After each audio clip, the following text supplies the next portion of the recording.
Ayan guys. Ito yung apple. Yung apple. Kung kakain kayo nito, dapat lasan nyo. Lasan nyo maigi talaga. Alam nyo kung bakit. Itong apple, tumatagal to eh. Diba? Bumibili kayo. Bumibenta din ako dati dito eh. Kahit mainit yung panahon, matagal talaga siya. Grabe yung gamot dito. Ito guys, yung apple, alam nyo na, ang apple,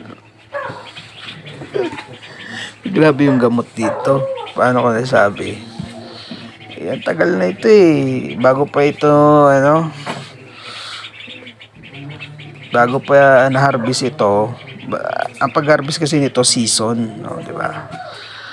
Pag season, grabe yung nito. Pag hindi season, walang ganito. So, marami talaga to. Hilaw pa lang ito. Gamot na yung dito. Halos nagadala. Nagpapahinog. Gamot na lahat. Kahit try nyo. Kahit langgam, hindi magdadapo dito. Kahit anong insekto. Pero once na hinugasan nyo ito, langgamin ito pag nihugasan nyo ng maigi kasi wala na yung gamot. Grabe yung gamot dito. Kaya guys, pag kumain kayo ng apple, dapat hugasan nyo talaga. Hugasan nyo maigi. 10 beses nyo hugasan yan para mawala yung gamot. Grabe yung gamot dito guys. Ayan, totoo yan sabi ko. Try nyo yung apple hindi nahugasan at apple na nahugasan.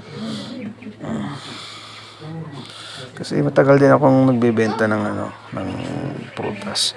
Usually yung mga prutas na ng mga apple, grapes, yung mga yan, galing China, ganun. Mas tangkilikin natin yung yung prutas na lokal. Walang yan, organic yan eh. Yung mga avocado, hindi lang yung hash. Yung hash kasi, yan. Produced by, yan. May kumpanya yan. Minsan, Dole yung yan. Dole pala, Dole ang tawag. Pero yung mga, mga local, yung mga rambutan, lansones, duhat, yun yung mga bibili nyo kasi safe yun. Lalo na pag may may uod, di ba? Totoo yan kasi alam mo, pag may uod yan, safe yan. Once na may uod or buhay yung uod eh. Hindi yan, which mean walang fertilizer, organic, di ba? Pero huwag mo lang kakainin yung part na may uod. Kasi yan eh, may experience ako dyan eh. Bibenta ko ng avocado. Sige, share ko lang next. Ito, kain muna tayo guys. Slicing ko lang ito. Bye. Sikretong malupit, pwede pa bulong. Tong, tong, tong, tong.